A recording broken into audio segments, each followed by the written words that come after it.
Alex Morell, how we doing today, man? Doing well. All Doing right. very well. Thanks for asking. Oh, thank you for being here, everybody. Thought I would just introduce my guest for today, Alex Morell, former professional soccer player, had a great career, really excelled at the college game, and yeah, thought I would just bring him in and just talk soccer and see what we can do. Absolutely. All right.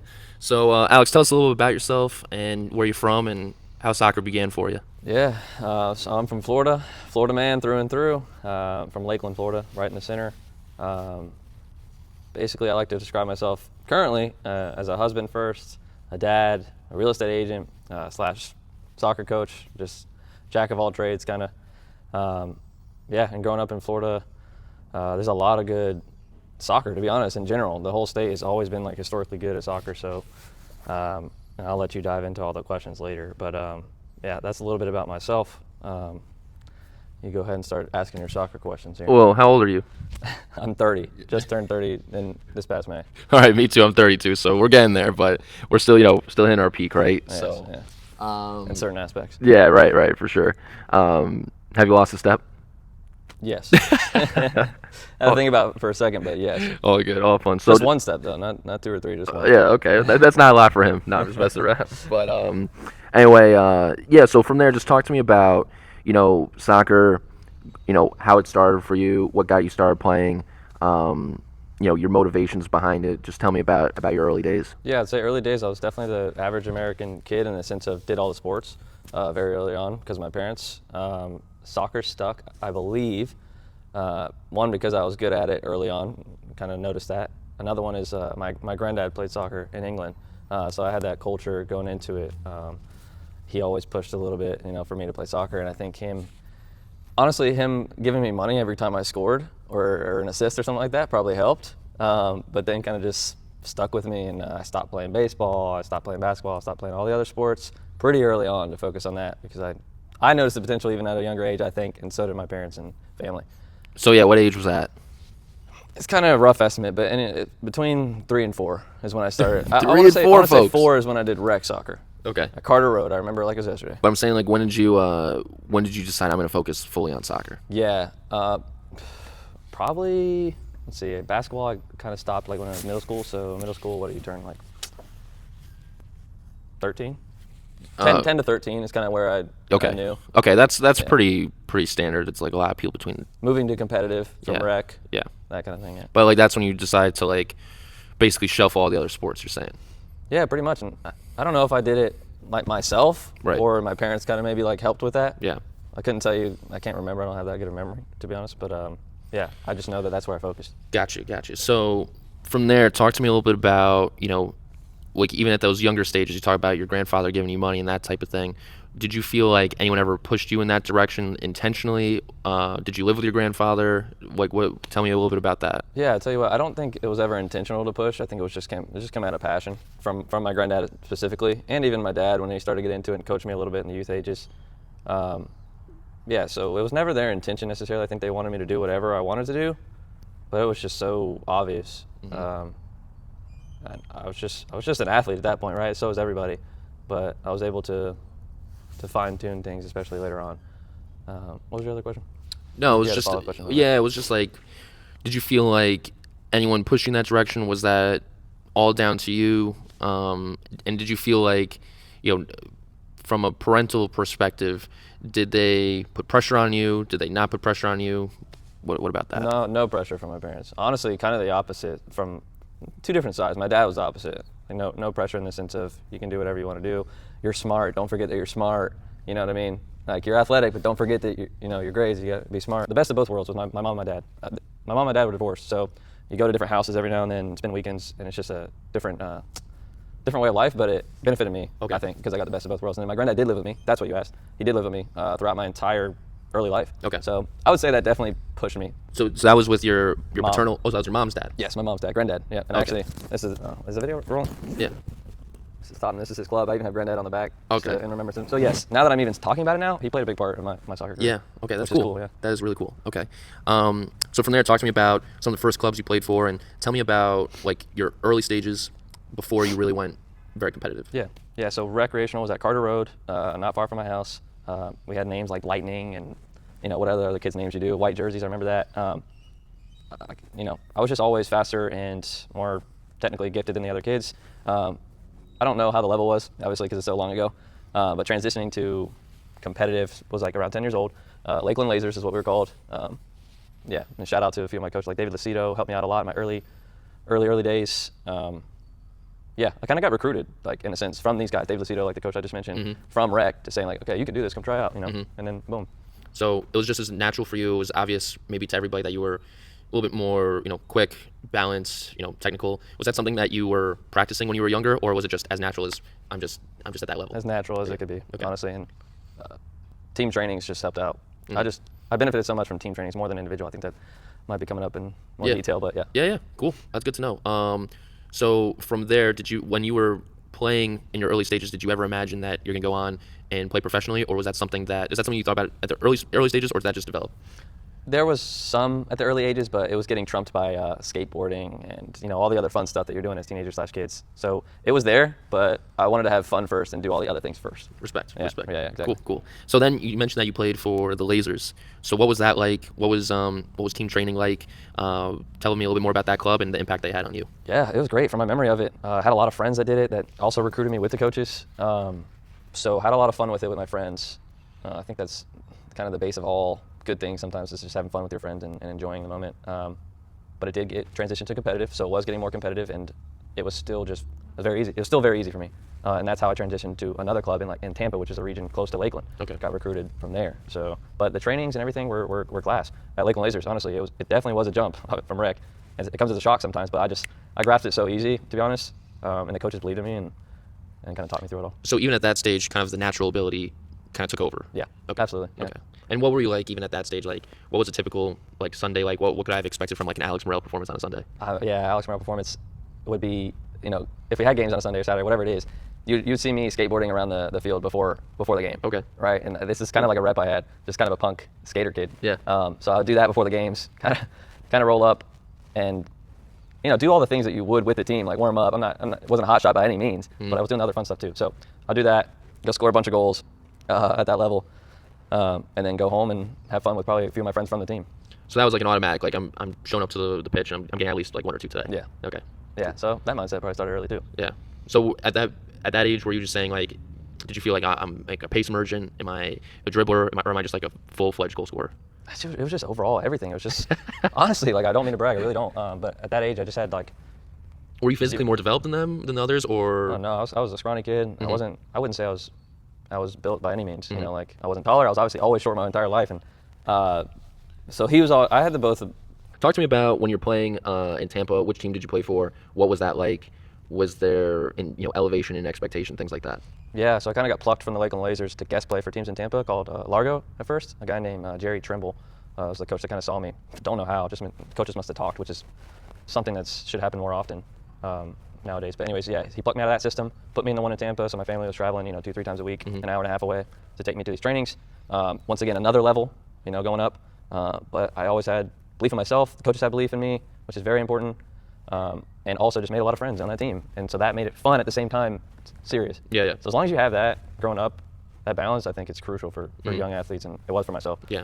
So you think definitely having a enjoyable atmosphere and having good social connections while you're playing is important? If not the most important, to be honest. It's the balance of taking it very serious, which I knew it was serious. Yeah. Because these guys are getting me and bringing me to Tampa. Like, yeah. Something. I have something. I was the only kid traveling from far away to go to this team. So I think I realized at that point, like, okay, something serious here. But I was also kind of distracting myself with the fun and with the friends on the team. Yeah. I would stay at their houses, during the week sometimes, and go train the next day and weekends. So. Yeah. How often would you guys train, and what would training look like? I believe we trained twice a week at that level at Largo. And trainings, I couldn't tell you what we did in trainings. Yeah. I can't tell you that. But I can tell you that we focused a lot on, at the time, Jerry Trimble, which is the coach, did a lot of video and a lot of technical work. And it's probably where, I love talking about this stuff because I'm realizing as I'm talking. Yeah. It's probably where it started. Yeah. Just really focus. He would take a camera and just put it right there by the goal, and you would shoot, 20 shots. Yeah. Boom, boom, boom, technique, and then show you the video. Yeah. So. And, show, maybe point out like the biomechanics, is that right? Or like, why are you, this is a better angle to shoot at from here, is that type of thing? Exactly. So was he more of a full-time coach? Was he a part-time coach? Like, talk to me a little bit more about him. Part-time. He was an anesthesiologist, kind of hard to say. But so part-time, but his son was on the team, Grady Trimble, which actually he played with me in college after that. Yeah, part-time for him, but he had so much passion for it, and I think he obviously had to, I hate to use this word, but dumb things down a little bit to talk to kids that are. Yeah. I'm a punk skater kid still, Yeah, even yeah. at that age, to focus, get me to sit down and focus on my shots. Yeah. Like, good luck. But Yeah. he did it. So. Cool. No, that's great. That's awesome. Yeah. So you would say that was one of the biggest impacts that a coach had on you? For sure. If we're talking about early level, I mentioned the David Lucido going from my youth, very Lakeland Lasers. I'll start with my dad, right? My dad coaching me, like that kind of thing. To David Lucido, Lakeland Lasers, to Jerry Trimble, Largo United. Red uniforms, just like Yeah. red uniforms, gold cleats, like just the whole thing. Gold cleats, huh? So you were that kid. I was that kid. Nice. I was that kid. So skateboards and gold cleats. Yes. I'm piecing things together. Confidence was not at a minimum there. Yeah, was not lacking. Yeah, not Okay, lacking. cool. So you were always a very confident guy on the pitch or off the pitch. Did you ever feel like you had like maybe an alter ego on the pitch, or you were always just the same guy? No, I was always the same guy. Yeah, Okay. I never had an alter ego where, well, I tell you what, a different ego would come out whenever you're being aggressive. I think that's in a lot of things. But I didn't see it at the time. Yeah. It wasn't like you pulled on the boots and. No. Okay. No. Same guy for the most part. Okay. Unless something triggers me and something's not fair. Oh, don't trigger I'm him, a folks. big not fair guy. Big not fair guy. That's funny. That's good stuff, though. All right. So talk to me about. So when did you play on that team till you got recruited to college? Played on that team until I got recruited to another team in St. Petersburg. Okay. Strictly soccer. Okay. Which was competing with the big teams like your Clearwater Chargers, which eventually got to, what is the name for the, it's not residency. There's a name for all like the bigger clubs at the Academies time. or- Yeah, when it turned into academy, that's the Yeah, word. Yeah. okay. Competing with all those ones, Yeah. but still a very small club. Right. And I can't tell you how much the coach there. So Jerry Trimble from Largo United ended up getting pushed out of Largo, and went to Strictly Soccer. And So it's then- called Strictly Soccer. Strictly Soccer. Okay. Yep. And he's the one that. So Grady went there. His son, a couple of my other friends went there. Pulled me over there. Yeah. Rightfully so. Gotcha. Yeah. And by the biggest coach that had an impact on me, his name's Hans Burt. Once I got there, just took me to another level. Took me to another level. So what was that like for you? What type of coach would take you to another level? What does that look like? Yeah, the coaches that I noticed that I gelled with, and maybe not gelled with sometimes, are the ones that just were so hard on me. Honestly, like were very, very tough on me in the sense of So you're saying you gelled better yes, when they were hard on you? yes, Okay. 1000%. When you babied me, and like told me I was all this and all that, like it was just okay. Yeah. But when I had a coach that pushed me like Hans did, I mean the sky was the limit. Now tell me a little bit about that. What do you mean specifically on pushing you? Does that mean expectation? Does that mean what does that mean? Yes, I mean you said expectation for sure. You would come out and he would expect you to play well and nothing less, and to do the little things right. So we had to tuck our shirt in every training and every game, and of course I wouldn't sometimes, and he would pull me off the field if it was untucked. And as that's just something you need. It's like accountability, and it's for your team, for him, for the club. He was just in trainings. He just had the soccer mind too, so he would just be really focused on the little things and very hard on me to do those little things in order to get to those big things. Okay, so he was very detail oriented. Did he focus a lot on more outcome oriented things or more process oriented? If that makes That's a sense. good question. Yeah. Because you mentioned the jerseys. So is that like, let's say you scored 3 goals, but you were like sulking a little bit during the game? Would that be something he would maybe react more positively than if you maybe played with a lot of energy, a lot of aggression, but just couldn't make it work on the day? Yeah, he was a coach that said like, if you're bagging 3 goals, everything's okay if you're bagging 3 goals. You can walk around the pitch if you're bagging 3 goals, but not in a cocky way. You know what I mean? Yeah. So you got to produce the goods. You got to produce the goods, and you can't go against like the team morals. Okay. For example, the untucked shirt, Yeah. or that still has to be an effort, but save your energy when you need it. Okay. If you're bagging goals. Okay, cool. And producing, not just bagging goals. Yeah, yeah. Assists, playmaking, all that kind of stuff. Gotcha. And his soccer mind was just fantastic. Gotcha. So tell me, you talk about his soccer mind. Tell me like how you know that. What stuck out to you? Yeah, I mean, so his son, his name is Chad Burt. I think his presence, he played through the Strictly Soccer system, played pro as well. Both of them guided me to where I am, or what I did. The things that stuck out to me were just like overall technique, watching soccer on the weekends, focusing on watching like what they do, the tendencies, the effort. So when you ask me, is he outcome oriented or process? I would say he acted like he was outcome oriented, but he was very much process oriented, but not letting you know that. Okay. Yeah. Well, it's a good distinction. Yeah. Okay, so during that stage, so is this the last team before you played college ball? Yes. So Okay. yeah. Okay. Strictly soccer until college. So as a general rule, you see the most development for a player between the ages of like 11, 12 to like 18, right before you get to college. What do you think had the biggest impact on your development? And talk to me about like if you had any strategy of like getting better, or this is the player I want to be like. Talk to me about that. Yeah, I mean, I think I would just show up 100% to whatever I'm doing, and that guided me through that transition of, okay, it's going to get even more serious now. I just put 100% into the team training, my individual training, whatever the case may be. Like my foot was never off the gas. Everything was just go, boom, boom. So were you playing like 6-7 days a week? Yeah, I mean, it had to be close to that. When you mix in high school soccer, sometimes in that season, the club, I actually think they train more nowadays than we used to be honest. So actually, I'd say about 5 days a week. Mm-hmm. You know what I mean? Yeah. Because I had to drive too, Yeah. right? So I'm driving all the way over there. He'd give me some slack of missing a training every now and then or whatever. Right. Yeah. So, talk to me about more of the nuances to the development of Alex Morell, the player. So you mentioned that you were naturally like just quicker than most players. So, is that something that you were focused on? Was that something you trained? Did you want to play a certain position? Talk to me about that. Yeah. So all the nuances as far as like physical and dribbling, all that came with my team trainings. That's why I mentioned team trainings all the time. Like yes, I did individual stuff, but being good at the team training is going to be your best bet. I forgot my train of thought. What was I going to say about development? I forgot what I was going to say about the development part. But anyways, ask me again that question. If you remember it. Yeah, I will. But basically, just take me through the mindset of like your strategy, right? You're playing competitive soccer. You want to be a really good player, I would imagine. And so, like, what's your approach to that? Were you training more individually than as a team? Were you working on specific parts of your game? Did you look up to a certain player and like, oh, okay, I want to play just like that? Yeah, gotcha. There you go. Okay, so you said mindset. Mindset was what I needed to work on the most. So as I was saying, the team trainings and stuff and physical dribbling, all that little stuff came with that. My main development came in the mental game. So that whenever I got that right, and it slowly got right in high school, slowly. But whenever that clicked, my game went to another level. So the quicker kids these days can wrap the mental around it, the mental game, and develop that, the better it's going to be. All right, so definitely let's dive into that. Be more specific about like mental. Are you talking about more of like the psychological part or like the tactical part, or both? Just both, but more of just like diving into the soccer world and what that really entails, the soccer world, and then how that translates into life. So, for example, my freshman year, no, it might have been, I think my junior year of high school, I got invited to residency, which is the U17 national team down in Florida in Bradenton. And he leaves out that detail. Yeah, actually, I never told him that. Yeah, so in high school, I got invited to that, and I'm not ready, like by any means. And it proved to be the case whenever I got there. Mm-hmm. So that happened more than once? Yeah. I mean, this is throughout my teenage days and high school days. Yeah. I was having fun. I'm telling you, I was having a great time. And it hit me hard whenever I got invited to something like that, and I'm not the best player. Yeah. I'm a little bit behind a lot of these players. So right then and there, I kind of said, okay, now it's time to strap in and get it. And so, but how often would you go to like a residency program like that? That was only a one-time deal. So they saw me at a Disney showcase playing for Strictly Soccer. They said, come out for the weekend, or maybe it was a week. We're going to see what you got. Okay. So obviously pumped for that. It was during high school season, so I missed a game or two with them. I didn't tell anybody. My dad drove me up. I stayed there for a few days. Great setup.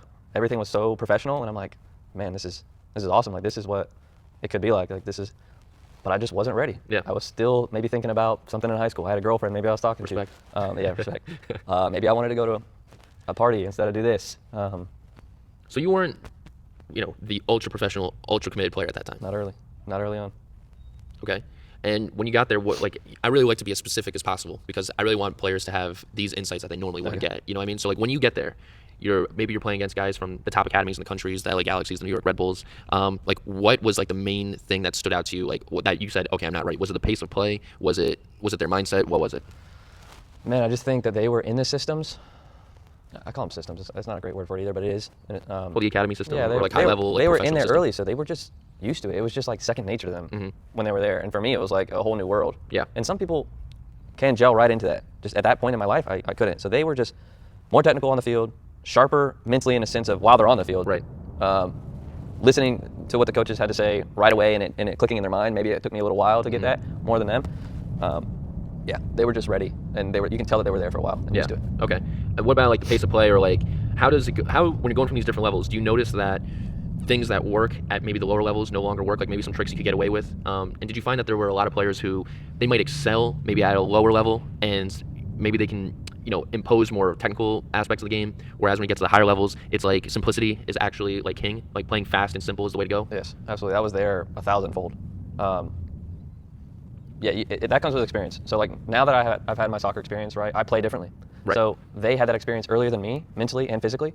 So they were able to slow the game down in the sense. They still play fast. Don't get me wrong. Yeah. They were able to do the simple things. Yeah. Where I wasn't. I was stuck in the tunnel vision, maybe go, go, go. My heart was maybe racing a little bit more than theirs.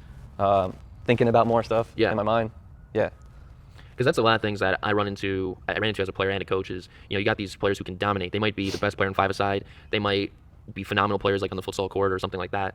And everyone thinks they should be getting to the next level. But when they go to that next level, those skills don't necessarily translate because the higher the level, from my experience, the faster and more simple the game gets. Yes. So that's your experience as well. Yes. Okay. And you can't be closed off to it. You have to open up to that. Yeah. It'll hit you in the face. Yeah. And when you do accept it, in a sense, that's when you grow. Well, it's almost a different game when that happens, right? Yeah. Yeah. No, I'd agree with that. So, kind of going backwards a little bit, talk about like, where you saw the most development from training and what your individual sessions were like, and what secrets to training could you offer maybe some like a younger player?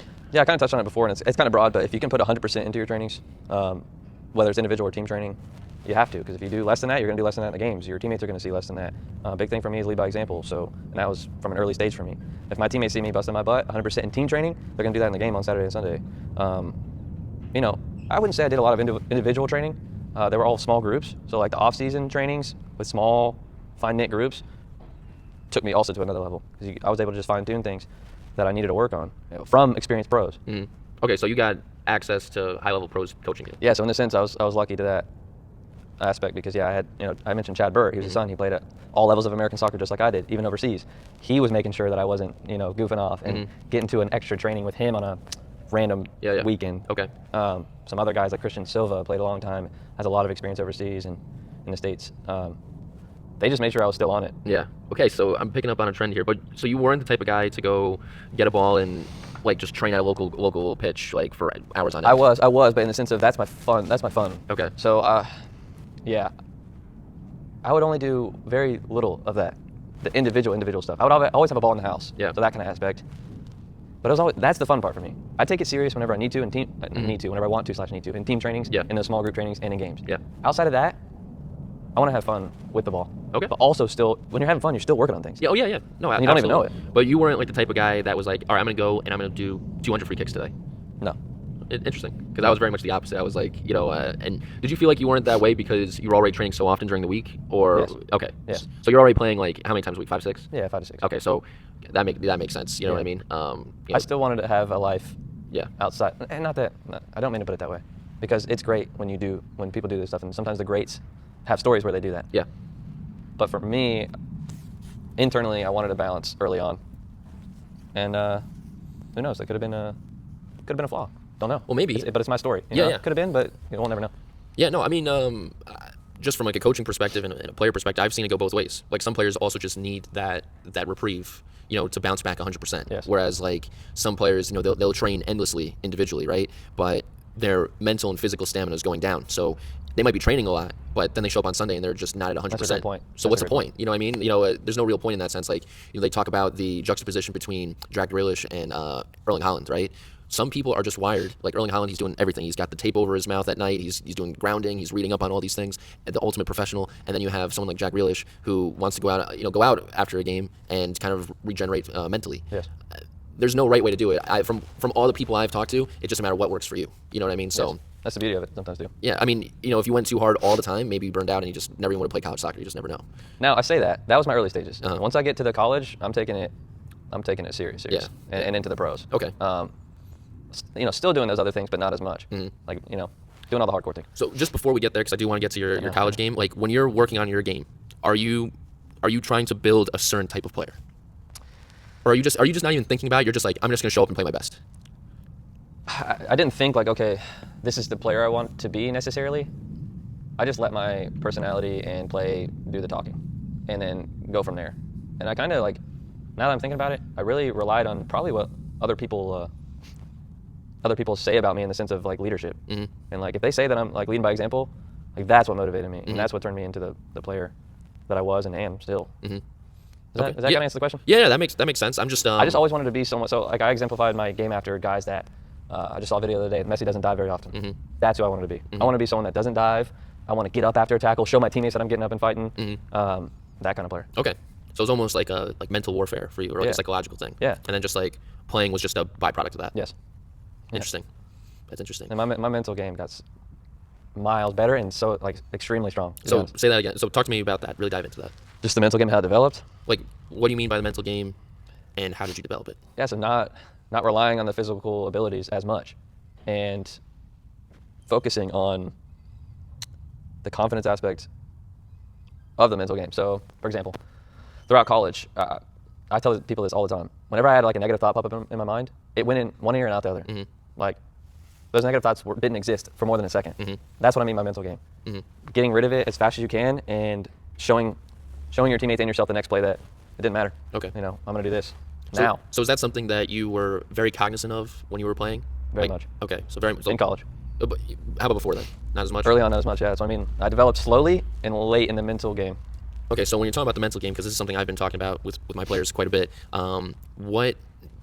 what did you focus on specifically? How did you train for it? Like, especially when we were younger, right? We're pretty much the same age. Yep. That was not something that was talked about quite as much, and there wasn't quite as much access to information. So when did you have that realization, I need to work on my mental game, that's going to add value to my overall performance, and how'd you do it?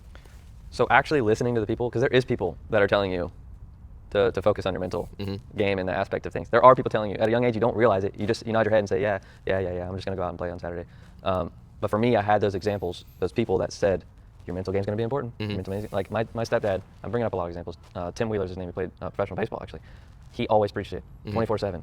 Like, Alex, you're great. Your physical abilities are great. You're good on the field, but where's this? And I think little by little that grew on me. And if I'm getting into the specifics, man, it just, for actually the game of soccer, it's kind of what I just said earlier about in and out of your head. The faster you can get over things, the better it's going to be. And how do you train yourself to do that? You have people that tell you constantly, like coaches, and then you just apply it and actually open yourself up to applying it instead of saying, I think the mental game, what happens with a lot of teenagers and youth is that they close themselves off to it. They're like, I don't need to do that. Maybe I don't need to do it yet. But you're wrong. Why not? Why not work on that aspect? Oh, I'm with you. Yeah. Do you feel like almost there's more value to going to the mental gym than hitting the physical gym? Yes. Okay. Yes. I'm just going to say yes to that because I think you can tell my emotion around that, yes. Yeah. Okay, I figured that. I was just curious on your thoughts there. Okay, so now, because this is something that I'm very interested by and been studying and really working on with players more and more, do you feel like there's different levels and there's different aspects to the mental game? But what do you think would be the most important part? And do you feel like the mental game is, well, I have my own thoughts on it, so I'll just hear yours first. Yeah. As you were saying that, an example kind of pops up in my mind where the mental game affects the physical game. And that is, and I see it all the time, even in my trainings with my players now. And I used to do it as well. So if you take a bad touch or you hit a bad shot or something like that, you know those like moans and groans that you do after like a bad touch? Like, like crap. Or some people say like certain words. Yeah. Think about that. Like you're wasting your mental energy and even physical energy worrying about that whenever the ball might still be in play. Like this game, it's a game of inches, right? Yeah, it's seconds. So if you can train yourself mentally not to do those kind of things, it'll help you out physically. Yeah. I think that might answer the question in a sense of an example. Yeah. I just want to go inside that brain. Yeah, you can tell how much I love talking about this stuff. And like I said, I actually made a course. Something we'll talk about maybe a little bit more. But I'm really all about improving the mental game. Now, for me, the three things that I'm seeing the most, working with so many players, the three problems that I run into the most is players that struggle mentally with confidence, performance anxiety, and burnout. So what do you think is, like, just from your experience, the best ways to overcome those challenges? I like to look at it, I call it like mental stamina, where, you can be putting pressure on yourself. Again, we kind of touched on it. If you're putting pressure on yourself 24/7, I was the type of guy that even when I was in school, I was thinking about, like, how am I going to perform? Like, what am I going to do this weekend? What am I going to do different? How am I going to impact the game? And because of that, once you get to the game, your mental stamina is not at 100% because you've been thinking about it all week, type of thing. So I didn't really struggle with confidence or performance anxiety, but maybe a little bit of burnout. So what are your thoughts on that? My view on that is go 100% in your trainings, and then leave the rest to the world, to God, life, whatever word you want to put there. Yeah. Do the little things at 100% when you're supposed to do them, and then let the rest figure it out. Yeah. So you would say, like, and I'm a big advocate of this, even in my current sports ventures. It's like once you step off the field, like, let it go. Yes. Let it go. And like the individual stuff, like analyzing video, it's great. That's part of that training. Think of it as part of the training. And then once you're out of that, you know what I mean? That's what I mean by that. No, I'm with you. It's like once you take off the boots, once you're out of the building, whatever it is, like when you're with your family, like you're with your family. Yeah, go grab a bite to eat, enjoy, talk. Yeah. Like. No, I'm a big believer in that too. Talk about different things. Yeah. Talk about, you know what I mean? Yeah. It's interesting because I've been finding that more and more. You got the Ronaldos of the world who are extremely dedicated, and they do have success, some of them. But I've actually found, as I've met more and more, played more in the professional game, a lot of them kind of have more of like your mentality, where they're like almost like more well balanced, I suppose. So then they because football is all about playing your best when you actually need to. Yeah. So it's like, I don't want to say saving yourself, but it's like performing at your top level when it needs to be done. That's gonna make the difference. No one cares if you're like really good in training, like 3-4 days out of the week, Sunday. That's for you. Yeah. Like that stuff is for you and your confidence, like we talked about. Right. Which will help. Don't get me wrong, but no one else knows that you're doing that unless you're posting on social media, which a lot of people do now. Right. I don't necessarily agree with. Yeah. Like your individual work should be your individual work for yourself, and that'll help physical and mental, and then you can go into games in a much better No, it's good stuff. It's good stuff. From there, talk to me a little bit about how you got recruited, what that process is like. Was it what you expected, and your time at UNF? Yes, so another showcase is where I got recruited. Disney Showcase, it's the big one in Florida. Right. Derek Marinados was the head coach at the time, no longer. Basically, before this, I'm in the process of sending out emails and my resume to all the colleges I wanted to go to. Mm-hmm. I mean, you name it. UCLA, Virginia, all of them. Not much back. Mm-hmm. Like very little to nothing back from like the ones that I Interesting. was like pushing to go to, Mm-hmm. right? The top ones. It wasn't until late that some of those big name schools came in, and that was after Derek already approached me at a Disney Showcase. Mm-hmm. And I remember it specifically. I finished the game. Don't even remember how the game went. I'm sure I did well. He pulls me aside with my mom, walks all the way back to the car with me, just talking about life, about UNF, about we really love to have a visit. Mm-hmm. And he did that very early on, which helps. And I just connected with him on a personal level, and he wanted me there too, right? So once that happened, he was one of the first coaches to do that. Mm-hmm. So I'm a very loyal guy. Once you are with me, like you're with me. Mm-hmm. Yeah, and then the rest is kind of history. I went there for a visit. I was only competing with another school called Bradley up in Peoria. Yep. I think I'm saying that right, Peoria. Needless to say, he did not go to Bradley. Yeah, and you had the Florida aspect. I'm from Florida, Yeah. Jacksonville. Yeah, didn't go to Bradley. It was snowing, freezing out there. Not that I don't care. I played in Chicago, right? Yeah. But the appeal for UNF was much better as a player and a person. And it was that connection with the coach just straight away, like treating you like a normal person. That was it? Yes. Okay. Yeah, treating me as a normal person, but knowing that I had the talent and aspects to take the organization to another level and myself to another level. So you felt like you were going to get investment from him. Yeah. And that was ultimately what drew you there. Yes. At the end of the day, yes. Okay. The good recruiting aspect plus the interest level and development of myself. Yeah. Okay. So talk to me about how things maybe changed going from, academy ball or, youth ball to playing at UNF. What was that like coming in as a freshman, and your experience there, and maybe like your approach to playing and training now?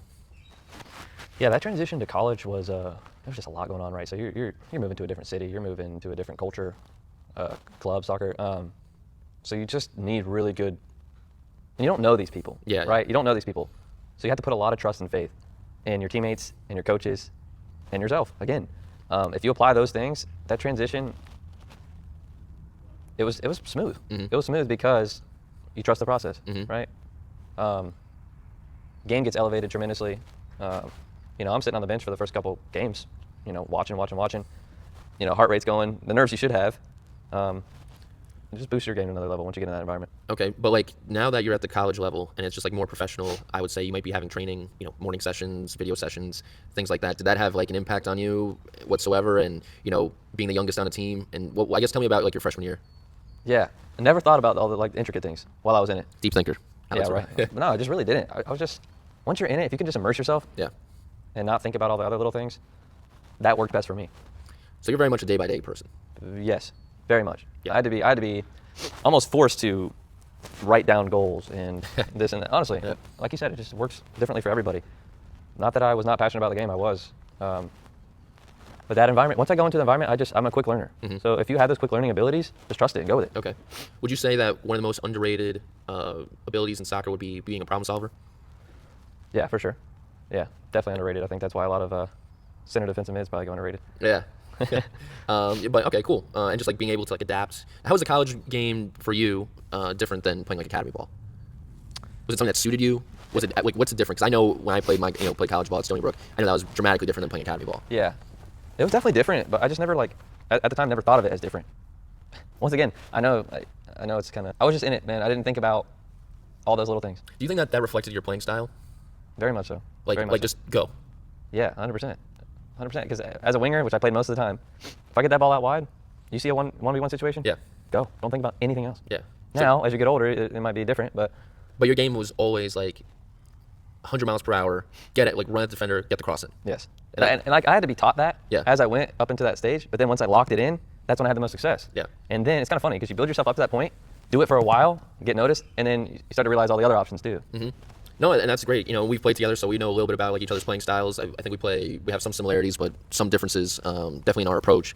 But would you say, and I think this is extremely underrated, but would you say that players, you want to work on your weaknesses, but you should almost double down on your strengths? Yes. Yeah, I mean we just kind of talked about it a little bit. That's the type of player I was. I knew I was fast. I knew I was good at dribbling. I knew I was going to be able to get to that touch line faster than the other guy. Yeah. and maybe like develop your training to essentially reflect the skills that you're going to be using the most. So like for you, you might not be working on your heading as much. Yes. But who cares about that? Why am I working on my heading? It might come into play 1 out of 50 games, but I'm playing I'm getting to 1v1s every time. So I'm going to work on my 3 yards burst of pace. Yeah. Work on what is working. Like don't fix what is it saying? If it ain't broke, don't fix it. Yes. Like talks. I'll give you a picture of the national team residency. Okay. Oh, you had to see a picture of that. All of them. Oh, do you have like crazy hair or something? Yeah, I had Nike Shocks on, like full kit USA. Like I was actually mad because my dad picked me up towards the end of the tryout, and I knew I didn't do good. Yeah. I was like, oh, this didn't go well. So I'm like, Dad, he's trying to take a picture. I'm like, Dad, like please don't do this. Isn't it funny like looking back on it how like things are so different like that? Yeah. Because I feel the same way about like some things too. It's like why didn't I just enjoy the moment? And at that time you might be saying to yourself, well I'm gonna come back. Yes, I was. I was like, okay, I know that I wasn't ready. I want to come back ready. Yeah. But like you never know like when that moment, and it's not a slight, but you just never know if that moment's really gonna happen again or not. Yeah. You know what I mean? It's just the mind blowing. And it just goes fast, right?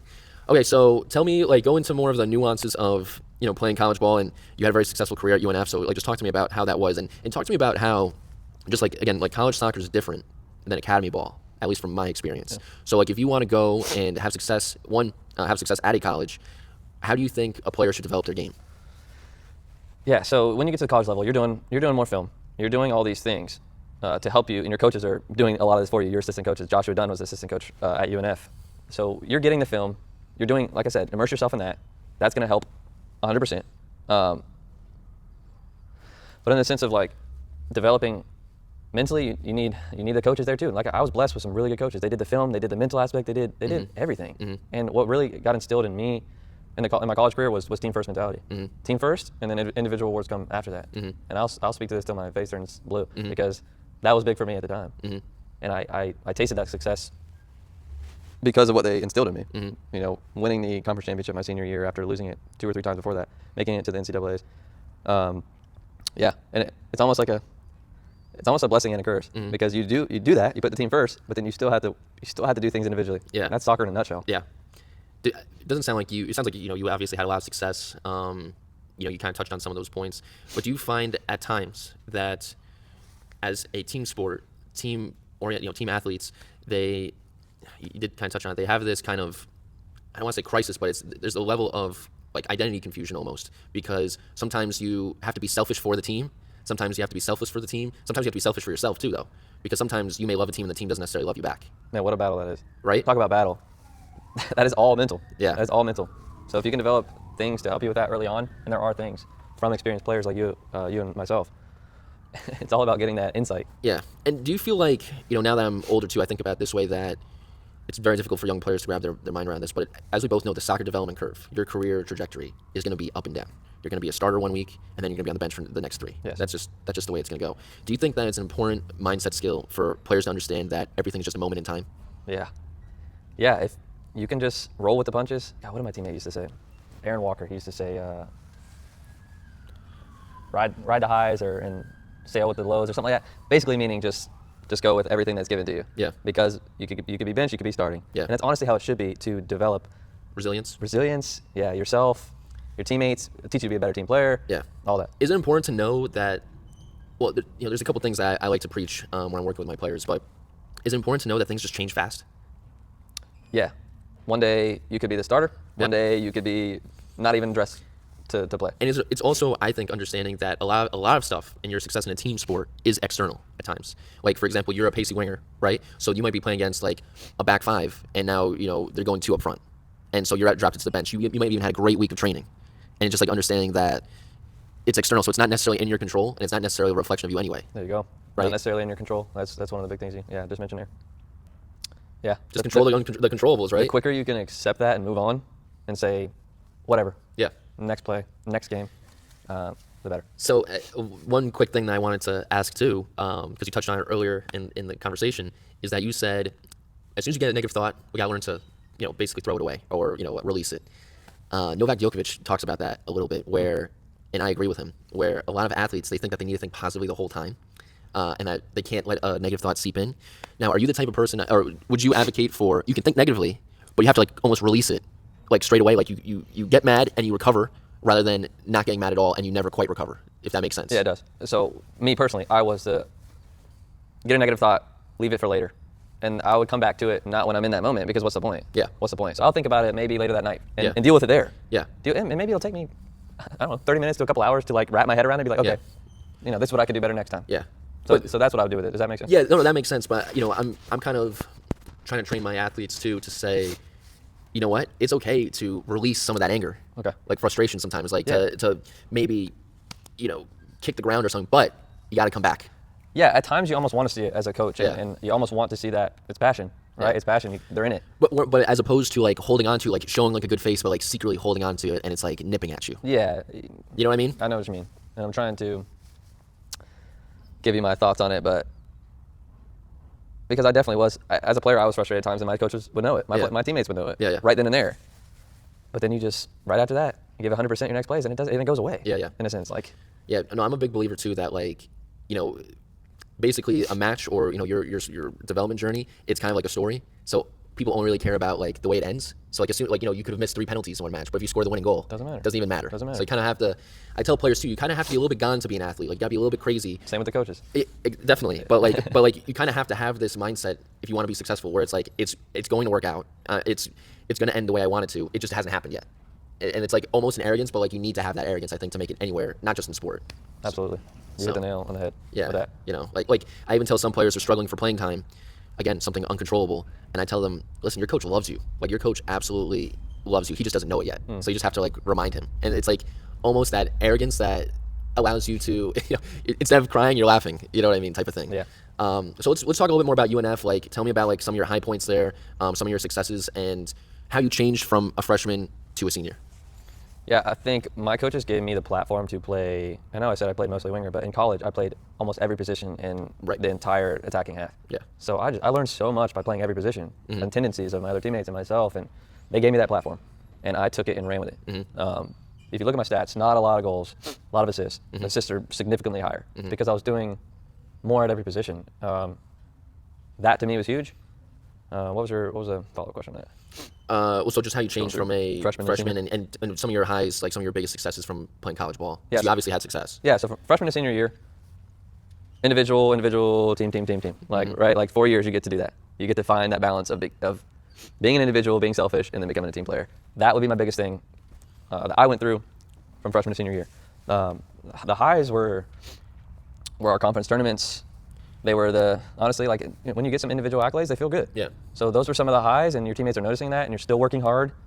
That to me was like the highest points of my career. Whenever I'm doing something good and I'm getting noticed for it on the statistics end and the league's end, but also your teammates. Yeah. That to me is like the highest type of highs. Okay, that's cool. And I had many of them. I had many of them in college. Yeah. This guy does not lack confidence, my friends. But I'm just That's one thing that, seriously. No, that's good. That's good. Okay. Would you, if you were to build a college player, let me back up for a second.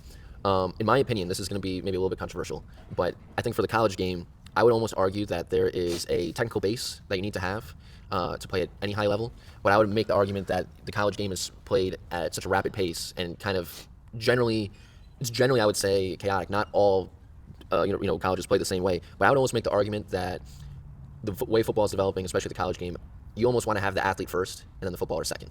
Would you agree with that? 100%. Yeah. It's almost like a business. Yeah. To some schools. Yep. I want to hear more about this. Yeah, it's almost like a business in the sense of they're going to look for the most athletic to fill most of their squad, and then they're going to sprinkle in a few technical players that they can tell have a vision for the game more than others.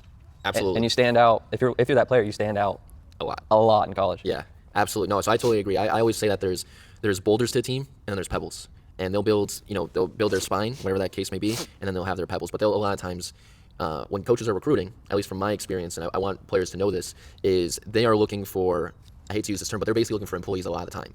They're looking for players that are going to be there, that are going to be mentally good, physically always in shape, that they're going to run the hard yards. So that way that the players that are, my coach used to call them piano carriers and piano players. So we need a bunch of piano carriers so the piano players can shine. Yeah, and it all works in harmony in a sense, because you'll find that honestly a lot of those players that are the physical type don't necessarily want to play past a certain level. Yeah. They want to play, but they don't want to go pro, which is it's fine. Yeah. You need that. Yeah. As well. But I would say, if you do want to make it to the next level, you have to do the technical, the fine tuning things. Yeah. But what I'm trying to get at is like the technically adept players. I would argue that a player that has the physical abilities and will run, and you know what you're going to get from this player 8 out of 10 every time, will have more success at the college level than the technicals like genius. Success is I don't know how loose term there, because Well, playing what time. success? Yeah. So in the aspect of that, yes, playing time. Could be accolades, could be. Yeah. Because at least from my experience playing at Stony Brook, we had some players who 5-a-side, untouchable, but they didn't play a lot. Yeah. And all that's fine and dandy, right? Like, your physical ability is great. You might get more minutes here and there, accolades, sure. But the ones that see soccer and recruiters can tell, they should be able to tell. That's something we'll get into later. Yeah. They should be able to tell the players from the athletes. Yeah. And what I'm saying is, would you rather be, if you wanted to be successful in you're asking college, me. would you rather be the athlete that can still play a little bit of football, or would you rather be the footballer that doesn't really I run don't as even know much? if there's an answer to that question. Well, I think there's an answer to No, that you know question. what the cliche answer is? Yeah. A balance. Yeah, but I'm saying you have to pick one. Okay, I have to pick one. It has to be the technical ability. You think a technical player will have more success in college than a physical player? I think in terms of success, long term, I'm talking about the 4 years that they're playing at college. Like, if you had to build a player 8 out of 10, he's got 9 out of 10 technical ability, he's got 3 of physical ability, and then you got another guy who's the inverse of yeah, that. they're going to have more success. Who? The physical one. Okay. In the 4 years of college. Yes. Yeah, but I wouldn't want to be that player. That's what you asked me. Yeah, no, I didn't ask you that. I said to have success, because I'm trying to explain that to a lot of players that I'm helping. Okay. They don't understand that the college game is not the same as what you're watching on TV, the Yeah, I got professional you. game. Okay, yeah, I'm So they're understanding. building themselves as a certain type of player. I want to be, I want to be a Kevin De Bruyne. I want to be a Luka Modric, and that's great. Like, I love that, and I think you should pursue the type of player that you want to be. I think you should be yourself as a player. But if your ultimate goal is to get a scholarship and have success at the college level, I'm not necessarily sure if building your game around a Luka Modric type of style is the way to go. Yeah, so adapting to the college game is basically what you're saying. Yeah. So adapt to what they need, at least for 4 years in But college. they don't know what they need a lot of times. They just assume if I'm going to be the best player, I'm going to have the best technical ability at this academy, that coaches are just going to come and run for me. Yeah. And then they're disappointed when that doesn't happen. Yeah. Makes sense. That's that. Yeah, that's that. Okay, yeah, no comment to that. Not that you need one. I was just yeah. just picking your thoughts on that. Yeah. So from there, you start off as a freshman. It sounds like you started playing more as the season went on. What was that trajectory like? And tell me what happened afterwards. Man, I just looked this up the other day. We had like a losing season. I think we're like 3-11. Oh wow, Terrible. your freshman year? Freshman year. Uh-huh. Just absolutely bad. But it wasn't bad in the sense of like we can tell that there's something there. Like all good things begin. Yeah. Did you have like a big freshman class? Was it like a transition period? Big freshman class. Getting rid of, and I say getting rid of, players were transitioning out of the soccer game. Yeah. Didn't want to go pro, didn't want to play their senior years, but they're still playing. Right. So pushing into that myself with my freshman class was difficult, mentally and physically. But once we did, it just stuck and we were balling. Okay, so what was that like? Tell me about that. Like, were you guys just scoring at will? Did you guys win your conference? Yeah, it was a slow build-up, just like my career. It was a slow build-up for our team. So freshman year was bad, sophomore year got a little bit better, junior year a bit better, senior year fantastic. Like, you got to credit the recruiting, you got to credit ourselves. We weeded out the weeds, right? So if you didn't want to be there, it was known because the entire rest of the team is trying to get somewhere and you can see it. Yeah. And the coaches see it. Yeah. So you weed out the team in a sense, and you build on your strengths, double down on your strengths. Okay, so that's interesting. Because what I want to touch on next is a topic that you're hearing more about at the college game with NIL deals and the portal and things like that. Because the college game's changed now more than ever. There's the relationship between a player and a university is more transactional. Not as much maybe in the soccer level as is with the high-paying sports like basketball and football, because there's really like a big dollar amount coming your way. But also the commitment to teams seems to be a lot more short-term on both sides, where it's like, I'm going to pick up this guy and I'm not going to expect him to play all 4 years, because one, he's either too good for the program, or however you want to say, he's going to get picked up by another team, or I'm not sure if he's going to work out, so he might go to a different team anyway. And I've talked to a lot of college coaches about that. So reason why I bring that up, and I'm so curious to hear your thoughts on this. If you are maybe on a team for a freshman and your sophomore year, and you're trying your best, and it's just not quite happening for you, what would you recommend for a player in the modern age? Because we might have different answers. Yeah, I would recommend hard conversations with your coaches, with some teammates, with yourself, and do what's best for you in the sense of what you think is best for you. Yep. So and dive into it. That's all you can do. That trust and faith comes back into play. There was a moment in my college career where my sophomore year, like we were getting a little bit better, but I was like, I think I might want to transfer. Yeah. Like that popped up in my mind. I think I even told my coach that. So like transparency, if you can be transparent with your coaches too, that's even better. I almost transferred to USF in Florida. I was very, very close. Ended up not doing it and stuck it out with my team, and look what happened. So, yeah. So the modern age, I don't think it's a big deal if you want to get out and go do something else. Yeah. Do it. No, because if it's right. I'm a big advocate of, it's your soccer journey. It's your path. And so you have to be intentional with how you want that to end. If you want to be, I'm just trying to think of, Do you have to? Sorry. Do you have to still request a transfer? I'm not actually sure how it goes. I think you just go into the portal. I don't think I had to request. So I'd have been gone if I was in the portal. Yeah. But like, so you would have been gone. Yeah. Like if in the modern age, I would have been gone. So yeah, you don't actually have to request. It's just like, but as soon as you go in the portal, everyone knows. Like your coach will know, the whole conference will know. Yeah. Okay. So if you do put yourself in that Yeah, portal, so they know, and then you're putting yourself at a little bit of a risk. Like they may just kick you off the Oh team my altogether. gosh, bro. Yeah. No way. Oh, dude. I feel so bad for it. Like, yeah, it's good in a sense, but I feel bad, dude. I had to ask for mine. Ask for my Request a transfer. release. Yeah, I needed a release, but like even when I was working with Furman, I was working with different capacities at Furman, but like we would have situations where this is basketball, so coach got mad at a player and the player basically shot back at him. He's like, I can get X amount, I can get double your salary at this school anytime I want. Yeah. So who are you to boss me around? Yeah. Wow. So I mean, that's the big reason why I didn't transfer, because I was going to request a transfer, and I had a hard conversation with my coach. He was like, "All right, Alex, let's talk about this." Yeah. So, but okay, but you're kind of coming from this perspective where you have maybe a little bit more leverage than your coach. You might be, because this is the reality of the situation. When a coach is coaching a team, there's going to be 22 players for the most part, 18, 22 players, and he's going to be investing in some more than others, right? For one, they just don't have the bandwidth to give full investment to everybody, but like, Which is crazy, by the way. but it's true. Is The it whole not true? investment, the scholarship thing, still blows my mind. What do you mean? How there's not more scholarships than there is. Yeah. Oh yeah. I mean, so was that the case with your team? Only like half the team or Yeah. had scholarship? Yeah. Okay. And I wasn't even one that had I didn't have full ride. Yeah. It's good. Like, you know what I mean? Like I was using was it FAFSA? Like one of FAFSA, yeah, FAFSA. I I was, made financial aid. I was using FAFSA. Bro, we're in this. You know what I mean? We Welcome. still did it. But yeah, you know what I mean? So like it just goes to show you Absolutely. money could be allocated in different ways. Oh, Not absolutely. sometimes the best. And okay, so this is really this is an interesting conversation for me. Did you also find that the coaches are investing in certain players more, and also that their recruitment strategy might be a little bit different than you were expecting? So for me, they were recruiting a lot of players from internationally, who they might have had these great resumes, but they never even saw them play. Yep. And they'll throw X amount of money at them. Sometimes super God. mega. Like we had a guy who was 5 foot. He showed up. He was 5'4", 115 pounds.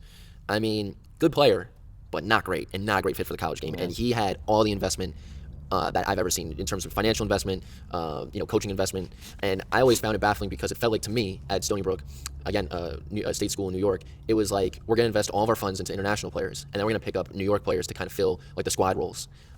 So in my mind, there was a big disparity in terms of treatment in some ways because, and you can maybe talk to this. Oh, yes. When someone gets invested in, like financially, they're going to get more invested in on every level. Meaning like two guys were neck and neck, and the guy that had the proper investment is usually going to get the win beat. And I think that's because the coach needs to essentially justify why they invested in him in the first place, not make it look like a bad business move. Do you feel that way? Oh my gosh, do I feel that way? Yeah, I mean, I can go down a rabbit hole. But basically, I'm the kind of guy that doesn't even want to talk about it because it's happened so many times in my career. Yeah.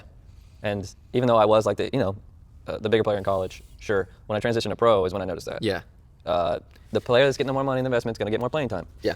Going to get the better opportunity. So, but that just proves that if you are on the other side of that, you're not getting the money, you're not getting the investment, you're maybe not getting the platform that you were maybe promised or whatever you're going into the situation. You got to work that much harder, and you got to, when you do get that time, you have to make the most of it. Yeah. And not sulk about that other person. It's hard not to, bro. It's hard. Yeah. My God, is that the hardest thing not to do? But at the same time, and I definitely, of course, the answer is always improve yourself, work ethic, things like that. But would you also say, because I'm a big advocate for this, this might be a little bit controversial, but if I don't feel like the team is working for me, then I don't want to say I'm not working for the team, but like I need to manage my career in a way I'm getting what I want. Yeah, once you've already felt that, and you can feel that they're not in the best interest of you. Yeah. Yeah, you got to flip the switch. Yeah. You got to flip the switch and go a different path. Yep. It's like what's the definition of insanity? Is doing the same thing over and over again. Can't keep doing something that is not working out for you or anybody else. Because so much of it is just fit, particularly at the college level. You got freshmen coming in, you got teams changing all the time. So a lot of times I find coaches are playing very adapted but very general styles of play. They're not playing necessarily to one specific style because they can't. The personnel won't allow them to because it's constantly changing. Yeah. But at the same time, I know many from my college career, they weren't having success at Stony Brook.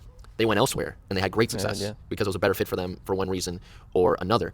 So is that something, it worked out for you at UNF by sticking in? It did. I have one of those kind of miracle story, but yeah, I stuck it out. But we didn't know that was going to happen. No chance. You never do. Yeah. Really. So, but like in that moment, would you have picked, like when you're sitting on the bench there, or the team's not having that success? If you could go back in time, not knowing what you know now, you think you would have transferred, or do you think like what would be like your main motivator whether you transferred or not? Team success. Like USF was doing great at the time, and I knew I was getting towards the ladder of my college career. Yeah. And I needed to get noticed. Yeah. So I needed to get into the NCAA's. Yeah. That was my main motivation. So you wanted to go pro when you were in college? You knew that. Freshman year. Okay. I wanted to go pro. And how did you train differently, if at all? No different. Okay. I know. I've just always, I'm lucky in the sense that I've always had a mentality of I'm 100% at training. Yeah. Okay. Now, I'm trying to ask you all these questions. I'm really just picking your brain. I mean, dude, this is popping into my mind. Just like I wish you could like interview some of my teammates. And I will. I hope you do, because they'll tell you what I was like at training. Okay, cool. Yeah. I mean, was probably gonna go off record. I think I told you I slapped players. Yeah. Because I've gotten so emotionally invested that they weren't putting in the effort. Yeah. So that was like your number one pet peeve. Yeah. You just didn't feel like they were like putting the energy in. Yeah. Okay. Now another question. And I'm really trying to pick your brain. There's no right or wrong answer. I just find it very interesting because I think from a cerebral perspective we're very different. Yeah. And I like that a lot. And I like how we have different trajectories in our career. But if you had to pick one, being on the bench of a winning team or being the star player of a unsuccessful team, what would you pick? Oh my gosh. There's no right or wrong answer. I know. Or would it be like a balance in Now, between what I the two? want with what I did? Oh man, I'm gonna be the bench on a successful team. Okay. Yeah, because you're not really on the bench. Mm-hmm. You're still the team. Mm-hmm. You're still the team, and your team knows that whenever you're in training every single day. Mm-hmm. Like, sure, the accolades are great, but all right. Last year in Tormenta, this was my last year before I retired. I gave everything every day, 100%, like I've been telling you. Mm-hmm. And my teammates, when I did my retirement, like shortly after that, we won the championship, by the way. Mm-hmm. So I have an example. I was on the bench when we won the championship. Okay. This is perfect. The text that I got from my teammates saying like what a motivation I was that entire year. Mm-hmm. So you're on cloud nine. Cloud nine. So really getting that recognition from staff and players, that's really like. And not knowing you're gonna get it. Yeah. That's it for me throughout my, later days and yeah. So you'd rather, okay. Man, that feeling was. So you'd rather have that than almost be like an MVP of the league. 1,000%. And that's exactly why I talk about it. It's not, there's no right or wrong answer. You know what I mean? Because, in my mind, like your legacy as a footballer, nobody's a footballer forever. Ronaldo, Messi, it's coming where they're not gonna be a footballer. But the legacy that you leave, whether it's on other people or even just on yourself, the most important thing in my mind is the most important thing as a footballer, I think, is do you look back on your playing days with a smile? Yeah. Really, that's the only thing that really matters because we're not gonna be footballers forever. So that is what gives you that. Yes, bro. Yeah. Okay. I can't tell you. Like I'm even thinking about it now, like coming out because it's been like 2 years since I retired, and just like the words that were said to me. Yeah. Well, I will live with those for the rest of my life. See, like for me, I don't know if that would do it for me. Yeah. You know what I mean? Like I don't know if I would get any validation from anyone else. Some people get both. You know what I Yeah. mean? Some people get both, which that is like the ultimate. Yeah. Like obviously like your Messi's and Ronaldo's. Like 1 year, I was runner up for MVP. So like I'm getting that recognition at the same time, still working hard. You know, showing my teammates. So if you can do both, great. But if you could be an example to your teammates and other people in life, then. No, that's cool. But like I said, there's no right way to do it, and it's not. It's sometimes it's just hardwired into the way we are. Yep. Like me getting validation from other people means nothing. I'm from New York; it just doesn't matter. So, you know what I mean? Like, but I did even when I was younger. I wanted people to say, look at Jarrett. Like, look how much it means to him. I always wanted that. But yeah, and basically when I retired, to look back and have no regrets. You know what I mean? Those were the main things for me. Okay, so moving on. Moving on to. After life after UNF, talk to me how you got involved in the MLS, and I want to touch on some other things around that. Yeah, so Combine was one of the biggest things for me. There's a lot of controversy around that. Respect. But my goodness, in my opinion, if you did it, then go for a lot of things, right? But during my 3 or 4 days there, I learned so much about what it's going to be a pro, and that was going to interviews with coaches. It was late at night in the hotel room, writing myself a message on a hotel pencil, Yeah, notepad. Writing to myself. I have it on my refrigerator right now. Just my belief, like believe in yourself, play your beautiful game. But I don't want to go into it too much, but I was puking every day I was there. Every day I was there, I was throwing up. Just nervousness? Nervousness. I couldn't eat barely anything. Wow. Barely anything, and that like never really happened to me that much. Yeah. But the whole time, bro. But once I stepped on that field, Yeah. like just pure joy. But you just forgot about it. Yeah, I just forgot about it You were in the all. moment. I'm running on maybe a donut in the morning or something. Like, Yeah. That's it, which is nuts. It's nuts. But anyways, one of the best experiences of my life. I'm the type of player that when I got to the hotel, I drove to the Combine. It was in Miami. Only 3 hours away from where I lived. I wanted to go play basketball that night to like get loose, get warm. Yeah. And I met the New York Rebels, like GM or head coach at the time, Chris Armas. Yeah. His big name. Yep. He Was at Manchester United not too long Yes. ago. He was hooping out there. Yeah. We're talking, we're chatting. You a player? Yeah, I'll see you tomorrow. Reminds me of how I met Alex a little bit. Yeah. We'll have to talk about that before we go. Yeah, because pickleball. Yeah. So yeah, like. But it's funnier than that though. But right there, I'm making a connection. Yeah. I'm doing something good for my body, shooting hoops, with no intention of meeting anyone out there. Yeah. Met that connection. For sure, I was in his mind. If he saw me on that field, he's gonna be like, all right. Yeah. This guy's out here playing hoops. Yeah. That's cool. Yeah. Like he was. Yeah. Anyways, that's a short story there. So one of the best experiences of my life. Got drafted by Chicago Fire out of nowhere. Didn't interview with any of the coaches. They drafted me out of nowhere. I was going to Philly for sure. Philadelphia Union. Yeah, I was going to Philly for sure. Like I had meetings with them. I even went to back up a little bit in college. I went to a mini training camp my senior year. They loved me. They're like, the coach tells me after I get recruited by Chicago, we're going to take you next pick. I'm like, all right, yeah. So my mindset was Philly. Chicago comes out of nowhere, screws me up. Okay, so was that early in the draft? Where was that? It was early in the second round. Really? Yeah. Oh, wow. So my combine, I did so well that I thought for sure I was going in the first. Wow. I was like, I'm going in the first. I started as a nobody going in. Is there video of that? Of the combine? Yeah. I don't think there is. I'll try. I would just love to I have find it. pictures. I have pictures. But I'm going in this combine as a nobody. I mean, I say nobody, but still a good player in college. Yeah, but UNF as good as UNF is, it's not Georgetown. Yeah. No one even knows it when I say it. Usually I have to tell them, like, Right. I get a fill-in spot for the combine, so I'm not even invited. Okay. I get a fill-in. Yeah. I love talking about the combine because you can tell how much it affected me. Maybe this will help people that don't like the combine too. Yeah.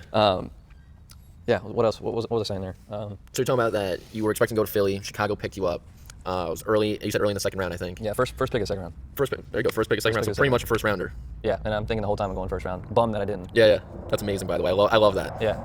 I love just that. turn the situation around real quick. That's what you can do whenever you're just immersed. But I love that mindset. It's just like, like. And Bruce Arena's walking around the hotel, like, and I never, Yeah. Bruce Arena, one of the most successful MLS coaches, and like National just team coach, names too. that you just see walking around the hotel. You're like, Yeah. kind of stargazing for a second, but then you're like, okay, I'm here for a reason. Yeah. Let's get down to business. Okay. I'm going to be playing with you instead of in all of you. Yeah. So there's two things I want to talk about. There is talk to me about. So you were supposed to be a fill-in. Yeah. So essentially, you are a sub, or some people might even think of it as like an extra body, so they can play like 11v11. Yeah, in a sense, yeah. Right. Yeah, Right? there's people that don't want to go to the combine, they drop out, whether it's they're injured or they just don't want to go because they don't want to hurt their draft. Yeah, stock. Yeah. So if you didn't go to that combine, do you think you would have been drafted? No. So you would have had zero No, chance. that of was being my shot. drafted. That was Okay. my shot. We got hooked up with an agent through my coach in college, Darren Flitcroft. He put in a word. Yeah. That's it. So this is why My coach begged for it. Yeah. My coach begged for this agent to give me a shot. Okay. And what convinced him? And this agent's like, he works for a huge Wasserman, huge agency, one of the biggest in the world. He's like, whatever, Yeah, I'll put yeah. in a word. I've seen him play a little bit. He could have something. Yeah. And I had a rough relationship with him, but anyways, Yeah. he did good to get me in. So the point I'm trying to get at here is you were a fill-in. You weren't expected to go there at all. You needed to convince this agent to work for you, and your coach did that. Which is crazy. You should never have to convince an agent to work for you. Yeah, well, that's true too. But your coach even begs for him to help you get there. And so when I talk to soccer players about what they want to do, do you know the 4 pillars of soccer? Refresh me. No worries. But when you're talking to young players, coaches are always talking about the 4 pillars of soccer. So that's technical, physical, tactical, and psychological pillars to soccer. And when I tell players, or when I talk to them, and I see, even from an early age, and they say that they want to be a professional player, I always tell them that you need to be at the highest level in all 4 of those pillars. But there's another pillar that everyone forgets about, and that's luck/career management. I believe career management is one of the most important things when it comes to player development and getting to where you ultimately want to be. Give me some examples of career management. What do you mean by that? If your coach didn't get a hold of that agent, you weren't going there. Okay. Yeah. So luck and career management. I think they kind can of tie in. coincide Yeah, because connections. like for example, and I don't, this is you obviously did wonderfully well to even get to even put yourself in that conversation. But luck, someone dropped out, you stepped in, and career management, somebody made your coach put the effort to find someone to manage you, to give you that opportunity. A lot of kids don't understand that. They just think that they're going to play well, and you hear it all the time. I'm going to let my football do all the talking. Yes. Football cannot do all the talking. You have to also. They can at the beginning. They can at the beginning stages, but What do you never mean? ever. So Joe Cole actually told me that. Yeah. Joe Cole looked at me and said, "If you play good, you're going to get to good places."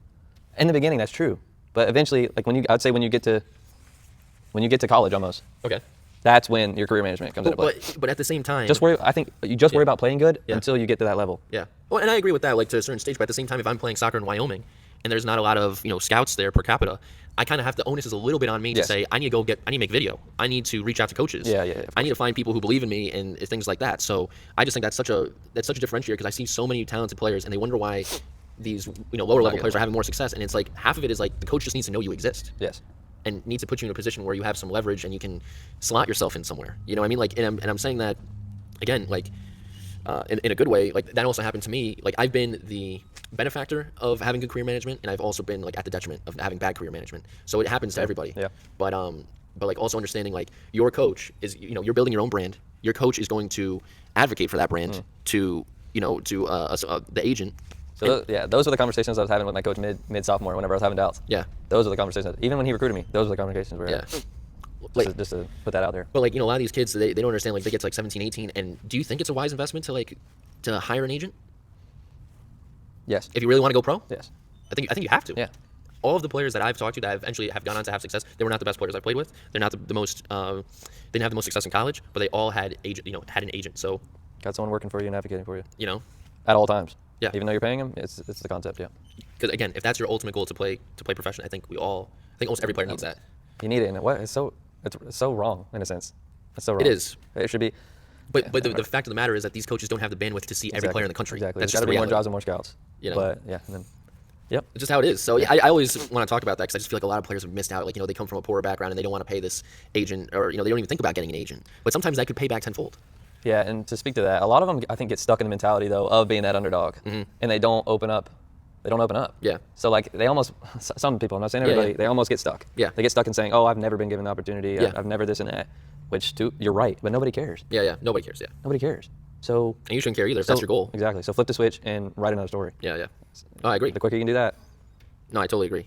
Okay, so yeah, I think you told me this. You felt like, and I'd say this too, because you have to have that career management, but you also have to be in the right place at the right time. Arsene Wenger said that 90% of careers are being in the right place in the right time. So did you feel like your stars had to align to make this all happen? They did, without even me thinking about it at the time. Like I wasn't saying oh, this has to happen in order for me to get here. Yeah. I was just immersed. I was immersed, and I was putting trust and faith in my coach and my agent, and let my play do the talking in that instance. Yeah. So I'm lucky enough. I've said this a lot today, and you said it just now. Luck. I'm lucky enough to have people that believed in me to where I could just. Yeah.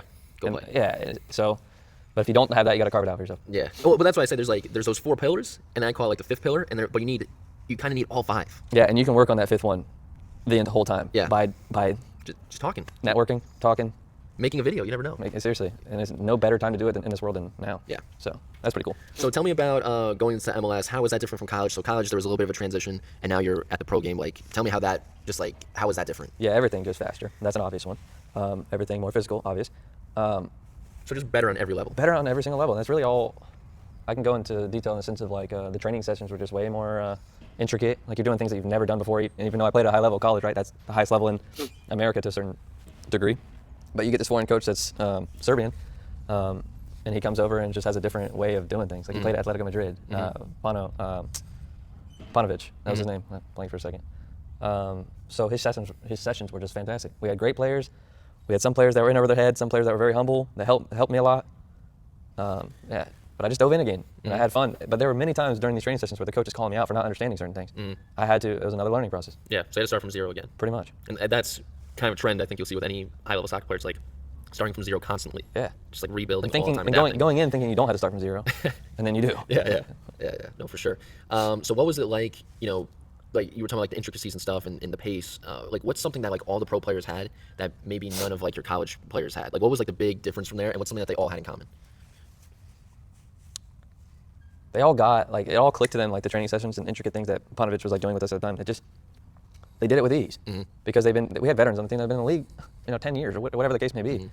So they were just going through it so smoothly, and I'm sitting here like, oh crap, I'm asking a question. What do we do there? Yeah.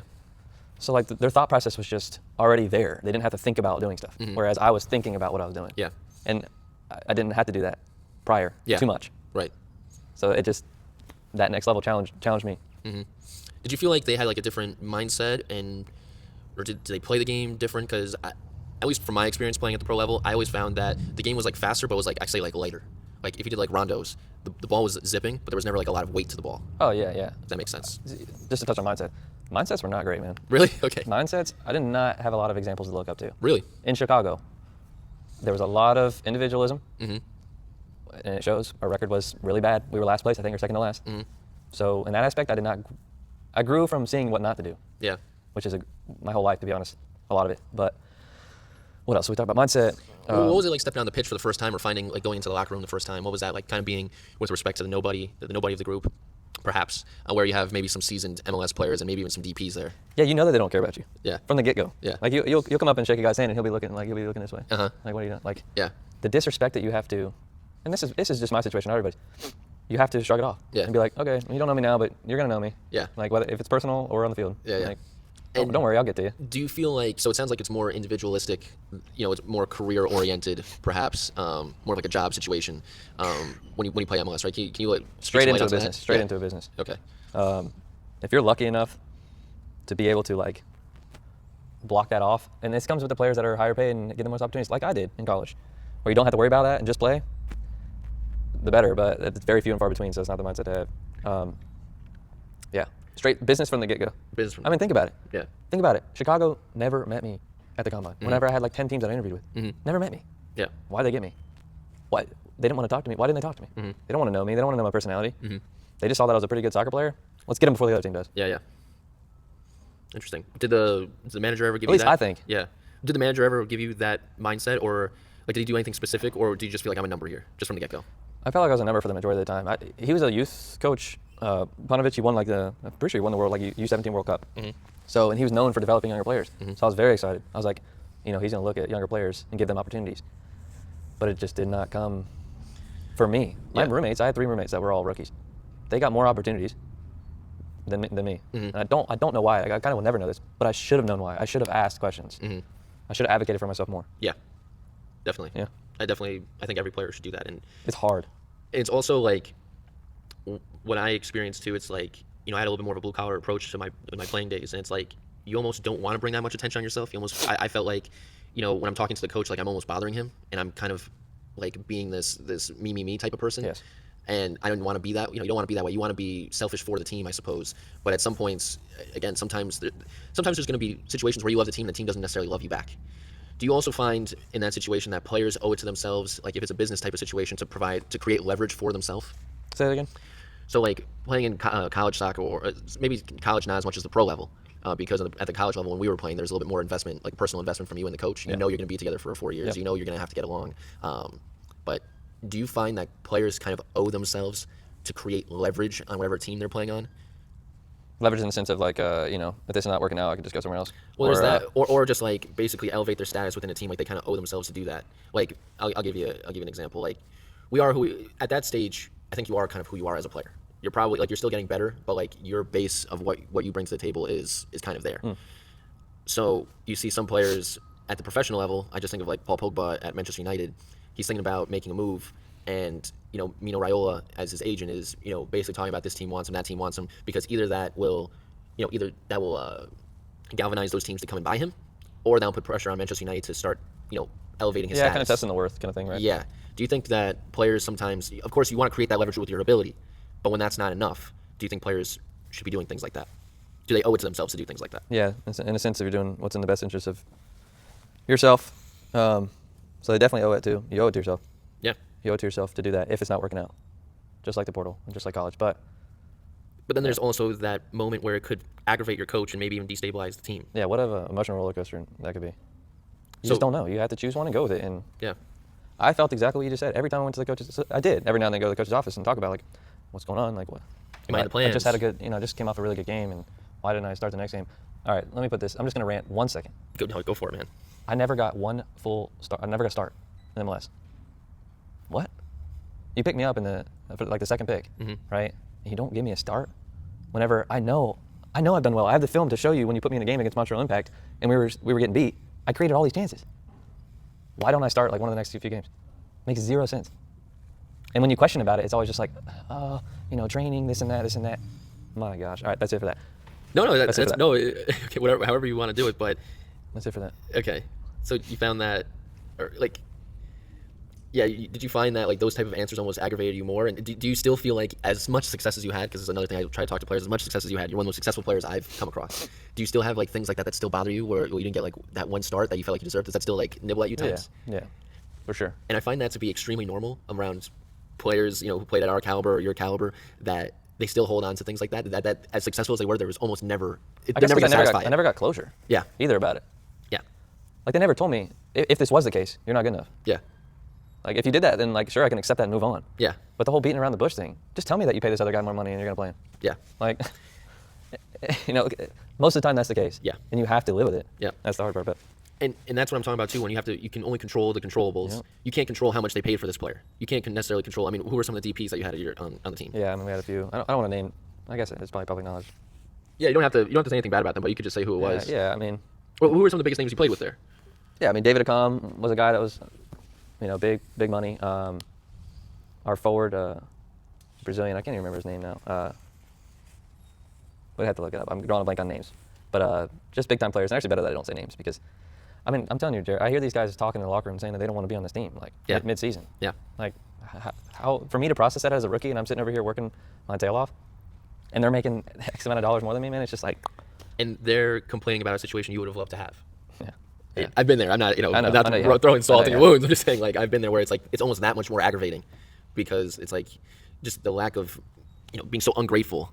You're not even putting in the hours, and I'm killing myself. It's like just throwing salt in the wounds a little bit. Yeah, and that was eye-opening for me because I didn't have too many of those situations, so to speak. Like I dealt with it a little bit my freshman year in college, but then got over it quickly. But whenever you're not successful and the team's not successful, So was it everything that you expected it to be? Like some people have this mindset when they go play in the MLS, they feel like they've professionally signed that contract. I bet you signing that contract must have been an unbelievable Yeah, feeling. it's great. But a lot of people feel like they've almost made it to this promised land and all their problems are going to be gone because I finally accomplished my dream that I'm finally a professional and Yeah, right. it's going to be, there's going to be no more politics, there's going to be no more nothing. It's just all about playing at the highest level. Yeah. Was it what you expected? no, it definitely wasn't what I expected. I mean, I'm pretty sure I had people at the time telling me that, like, look, expect it. Like Chad Burt, for example, I mentioned his name again. Even Hans, tell me, like, look, they don't really care about you. Like, you need. But I just thought maybe it was different. Maybe that was their experience. Yeah. And it's gonna be different for me. Yeah. But then you just learn when you're in it. Like that's something that I didn't grasp, which is not a regret, but something that I wish I would have done better is grasp that little aspect earlier on of the business part. Yeah. Of it's a business, and go from there. Yeah. Yeah. No, it's very interesting. Did you have more fun playing at UNF than playing in the MLS?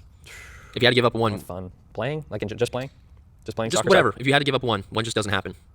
If you had to give it Cool, up. man. No, I can't give up any of them. I can't. Okay. I can't even answer that question now. Okay. I don't even want to think about losing one of them. Okay, no, that's a good answer too. Yeah. I'm just curious because like some people, like even myself, I look back, some of the academies I played for and playing, professionally for a little bit. But honestly, at this stage of my life, I almost look back. I'm like, man, I'm so glad I played high school soccer because I just had so much fun. That I can talk about all day. Yeah, So I mean, you can shed some light on that. But even going back to like let's go back to the business point a little bit. Like, Yeah. didn't have a good time in Chicago. They call me and say like, look, it's not working out. Guess who do I go to right away? Who do you think? What team? Tampa. No, well, okay, eventually I go there, but the first team I try to get back with, we talked about it, it's a hard one, Philly. Oh, Philly. Okay. I ring them, like me and my agent ring them. Nope, Isn't that funny? don't want anything to do with it. Isn't Don't want that anything to do with it. Yeah. And then I can't even, Did they even respond? they responded to my agent and said like, look, we're just not interested. That's Yeah. the big one, not interested. I couldn't even get tryouts. Like, at least I didn't think. At this time, I was relying probably too much on my agent. Yeah. Because it's one thing to rely too much, and I'm thinking, okay, he made this opportunity for me kind of happen. Let's put in a word, so I'm gonna trust him. Yeah. But you can't trust Doesn't- him that much when you get to that level. Well, ultimately, is your type of contract going to put more money in his pocket? Exactly. He might have bigger And fish to I fry. didn't grasp that early enough. Yeah. If I did, things would have been different. I would have went on trial to other MLS clubs, but I never did. Yeah. I took the best contract that was gonna be next at a decent level, and it was Tampa Bay. Yeah. Yeah. Yeah, I think that's one thing too. Like when you're transitioning like out of school into like, so you're kind of like still a kid or at least a young adult, and then when you get into like the real adult world, a lot of people forget that. What's the main motivator for We're like? going, like, 10 minutes. Yeah, no worries. We're gonna be there. Okay, I was just letting you know. Yeah, no, appreciate it. But like a lot of people, when they go from whether it's a kid to college or college to pro, they don't have that real world experience to figure out that people are doing what's going to be best for themselves Yeah. and for their families, and you can't give them a hard time for that. But that might have been one of those situations with your agent where you just said, well, I'm not going to put in X amount of investment into Alex because he's not putting X amount of dollars into my pocket when this guy is. Yeah. You know what I mean? Yeah. Yep. So tell me a little bit about Chicago, not Chicago, after Chicago, going to Tampa, and I know we don't have all the time in the world, so if you can kind of talk about your post-Chicago pro career and what that was like. Yeah. Once again, starting from zero. Mm-hmm. Starting pretty much from zero. They brought me on a decent salary, which now you can even see my mindset starting to switch. Like if they pay you a little bit more, they like you a little bit more. Yeah, They're yeah. gonna give you more opportunities. So that's what I'm thinking going into it, and it proved to be the case. They gave me more opportunities, and it showed. I started playing really well. I had to mix in again to the lineups with players like Joe Cole, Marcel Schaefer, Neil Collins, like some pretty decent names. Martin Patterson. Just absolutely loved it though. I was starting to fall in love again, in a sense. Like Chicago maybe Yeah. hit my confidence a little bit in the sense of playing, but Did you still enjoy playing the same way when you were in Chicago? I still enjoyed the hell out of training. Mm-hmm. Training was just amazing. I've always been a training guy, man. Mm-hmm. Like everything I get done is in training Okay. for me. But you said that you started falling in love with like soccer again. So was there just a different level of joy? Yeah, it was like just knowing that you're more involved. Yeah. Just knowing that you're more part of the team. So talk to me a little bit, if you don't mind. You don't have to talk about it, but like kind of the day-to-day of a professional player. And again, a lot of young players, they have this mindset where it's like the only type of professional player is playing for Real Madrid, and that looks like XYZ with Lamborghinis and commercials and stuff like that. What is that like for the majority of players, majority of pros across the country? Yeah, I mean, you're walking into locker rooms with just like all different kinds of walks of life. You got Joe Cole, who's probably in a big time salary, right? So he's doing those like big professional things. Then you got a guy coming in from USF that's barely living on whatever he's got in college, but still trying to make it pro on a tryout or whatever. Yeah. Right. So that balance in itself like was eye opening for me because I'm like right in the middle of the pack, right? So I'm getting paid a little bit of money and I'm getting involved, and I mean I don't know. I had 2 great years at the Rowdies. First year turned out to be very successful. Man, I want to go into so many different things. I just can't. I don't have the time for it. The coach there just wasn't very good. Like we didn't have a good manager. We had the players, we had the chemistry as players. Manager, in my opinion, I think many others didn't lead us to success that we could have had. Yeah. What else? Take me through the day to day, like day to day. Is there a lot of downtime? What are most so this is USL Championship. Yes. So are most USL championships, are they living comfortably? Do they have second jobs? Are they millionaires? Like what does that look like? And maybe if you could just speak on, I guess Joe Cole might be one of the most high profile players you've played with. What it was like playing with him, and yeah. Yeah. So day to day aspect. Yeah. I mean you're in and out. You're in and out of training and back home or with families, whatever you're doing. Obviously I didn't have a family at the time. You're in and out. You're in the building at let's just say 8 o'clock, or you're in there earlier most of the time, but 8 o'clock to 12, 1. You eat your breakfast and stuff there, eat lunch there, done. So you're there 4 hours, 4 or 5 hours, depending on working out, all this stuff, and you're done, bro. You're done, you go back home, you enjoy life, you eat, you do whatever you need to do. I mean, that was for everybody, Joe Cole included, except he was going to a family, and many people are going to families. Some people, when you get down, when we're at that level of championship, not many people have second jobs. Maybe there was, and I just wasn't aware. But yeah, working with guys like Joe, I miss him a lot. Great player. You can tell that he still had all that juice in him. But even better person. Like that's what I remember the most is the person he was. Like he wrote it. For example, I had a family member that died of cancer, and he wrote me a check to help out the family right then and there for a good amount of money. Just a great dude, and just wants the best for everyone. But playing wise, man, the instincts were just there. There still when he was 38, something like that. I would get pissed at him for not trying in training, but now I kind of understand why. A little bit. Yeah. He's not one of the ones I slap. Yeah. But anyways. But the knees, the tendons might be a little tighter than they used which to I be. get now, but I get upset about. Yeah. Right. But yeah, a lot of great players. Good time. Good 2 years there. If there was any advice that he gave you, or anything that really stuck out to you, what would it be? The thing that stuck out to me is like one time we were walking into the stadium, me, Joe, and like my parents were next to me for some reason. They were walking with me, and he actually tells my parents like, "Look, Alex has got what it takes." Like that stuck out to me. Okay, that's great. Like, that's cool. And who knows if he's? I hope that he's not the person that says that about everybody. Maybe he is. Maybe he's being a nice person. But like when you hear that from a guy like him, like I'm thinking, okay, how do I get overseas now? Yeah. Like, you know what I mean? He believes in me. All right. So tell me, kind of, I know we don't have that much time. Tell me like how kind of the rest of your career went, and how. I'm going to try and just ask the 3 questions quick, so you can kind of answer them quick, or however you want, but in succession. How the rest of your career go? What is like kind of your what do you think about when you look back on your career, and if you were happy with everything, or there's other things you still wanted to do, and life after playing. Yeah, loaded question there. Sorry. Well, no, I don't know. We'll see if I can remember. I don't have. Yeah, sorry. I didn't mean to ask you like that. I just kind of know your personality. I know. We might have to continue the podcast, but after the Rowdies, my career was once again up and down. So Chicago, not so good year. Tampa, good year. Second year in Tampa, not so good year. Then I go to Greenville. Sorry, I go to Tormenta. I'm getting them mixed up. Great year. Yeah. Like I was in the best shape of my life that year because I was just ready to. I was on comeback mode. Like you're not gonna. I was playing the Rowdies in preseason. I'm like y'all aren't good. Great year. Then I moved to Greenville because I had such a great year and they were a better team in that league. Great year. Second year in Greenville, bad year. Tormenta, bad year but won the championship. Yeah. Like man, what an up and down career I had when I look back at it. As far as changing anything, yeah, I probably would have changed a lot of things. The decision making from talking to my agent in off seasons. Yeah. I would have done different things. Like Charleston came to me after the Rowdies didn't want me. Battery? Yeah. Battery wanted me. I should have gone there, probably. Yeah. Well, I also was talking to Tormenta, and these people were just really great people. Yeah. That Tormenta, we can have a whole day of talking about Tormenta. Yeah. The way they ran things, not a business, but still. So they were a smaller club than Chicago, for example, but you had a better experience there. Yeah, as far as connections and like personal play, obviously, because I was getting that time. But yeah.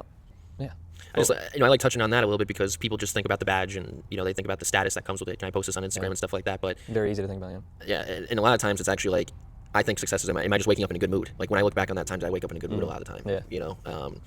So when you look back on your career, what are the first things that you think about? Did it play out the way you expected? Is there anything that what's your proudest moment? Is there anything else like that? Yeah, I wouldn't say it playing out the way I expected it. Definitely did not. I definitely was in the mindset I was going to have a long, successful career. Well, by the way, you did have a long, successful career. Yes, it's just not the way you thought it was going to be. Yes, and let me rephrase that. I thought I was going to play in the MLS for a few years and go overseas. You know what I mean? Like I was I was in that. I was locked into that. Yeah. and rightfully so.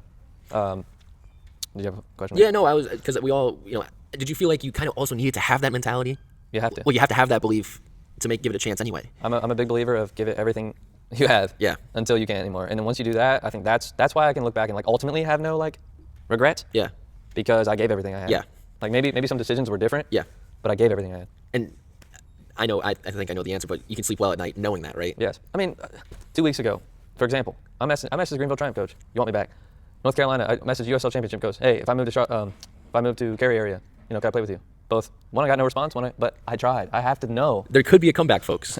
No, the only comeback is TST and Sunday League Soccer. But well, maybe. You never know. You never know, man. But the point is I'm still doing that. Yeah. Because why not? Yeah. Why not? So you still have the love for the game. Yeah, I still have the love for the game and the drive and Still love playing. yeah. But what I'm saying is like for me, that's kind of how I feel. Is like I can sleep well at night knowing that I gave it everything. Yeah. There's nothing. And that's everything. That's it Yeah. right there. I mean, I haven't even once talked about injuries. Not going to. Yeah. Because who cares at the end of the day? Yeah. Like sure, they're setbacks. That's all we need to say about them. Yeah. They're setbacks and they could have played a part, but oh well. Now, I guess one of the biggest realizations I had from my playing career is that there was just so much out of your control. I think as a kid we have this like very black and white mindset that like everything's in our control. Is that something that you felt from your career as well? There was just a lot of uncontrollables. Like for example, you got drafted, but maybe they got a DP in your position. Yeah. Like there's just nothing you could have done. Yeah. And the quicker you accept it, the better. That's why we're having this conversation, right? To try to share our experiences and help people at a younger age realize that whenever it's damn near impossible to realize that from other people, but if you can, like really, really try to listen and apply it to yourself and your current situation. Yeah. Okay, just let's try to wrap it up because I know you got to go. But from there, what are you up to now? Like how you stay connected to the game, and what do you like want to do with the game? Yeah, so for a bit there, I was honestly kind of disconnected from the game. As soon as I retired, just wanted to do something completely different. So dove into getting my real estate license. So I'm still involved with that. But then soccer, like it always does, slowly starts to trickle back in because it's such a beautiful sport and a great time. Well, it's a part of your identity too, isn't it? Yeah, it's part of your life. Yeah, it's how I introduce myself sometimes, and like that's when you know it's a part of you, not just something you did. So yeah, I'm teaching private soccer lessons on the side. I'm not gonna say on the side. I'm teaching private soccer lessons. Playing Sunday League Soccer, playing in this really cool thing called TST in June and the summer. Staying involved, staying connected to my teammates. Actually flying out to a MLS alumni event on Monday in Arizona. Cool. So networking event. Amazing. Staying involved, yeah. If there's something that you would want to do in the soccer space now, what would that be? The thing that intrigues me the most always has is indoor facility. Coming and having fun. Owning, yeah, I know, right? Coming, setting up a nice setup, goals, have fun, play, train out of it as well. So having your own sports facility, soccer facility. Yeah. If we're talking about soccer world, yes. Yeah.